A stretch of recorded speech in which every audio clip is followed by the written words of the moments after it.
ছাত্র জনতার গণ অভ্যুত্থানের মুখে পদত্যাগ করে ভারতে চলে যান শেখ হাসিনা। শেখ হাসিনার পদত্যাগের পরপরই আওয়ামী লীগ সরকারের মন্ত্রী, এমপি সহ দলটির অনেক নেতাকর্মী গা ঢাকা দেন এবং সুযোগ বুঝে অনেকেই বিভিন্ন দেশে পালিয়ে যান। এর মধ্যে রয়েছেন নারায়ণগঞ্জের আলোচিত সাবেক সংসদ সদস্য শামীম ওসমানও। তিনিও দেশ ছেড়ে পালিয়েছেন। সম্প্রতি তার এক ছবি ভাইরাল হয়।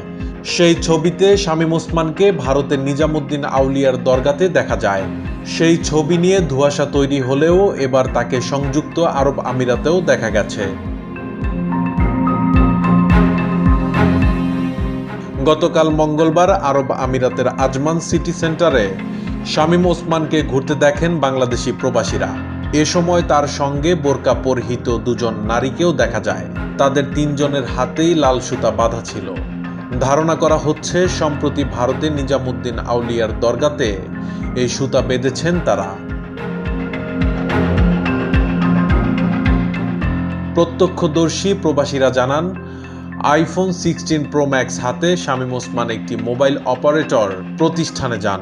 এ সময় তিনি শপিং সেন্টারে থাকা বাংলাদেশিদের ছবি তুলতে বারণ করেন। জানা যায়, এর আগে সম্প্রতি দিল্লিতে নিজামুদ্দিন আউলিয়ার দরগায় দেখা যায় শামীম ওসমানকে। সরকার পতনের পর দালালদের সহায়তায় ভারতে পালিয়ে যান আওয়ামী লীগের এই নেতা। সেখান থেকেই সংযুক্ত আরব আমিরাতে পাড়ি দেন তিনি।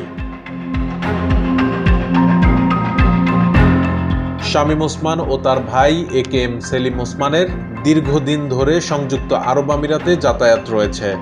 ধারণা করা হয় দেশটির আজমান প্রদেশে তাদের ব্যবসা প্রতিষ্ঠান আছে।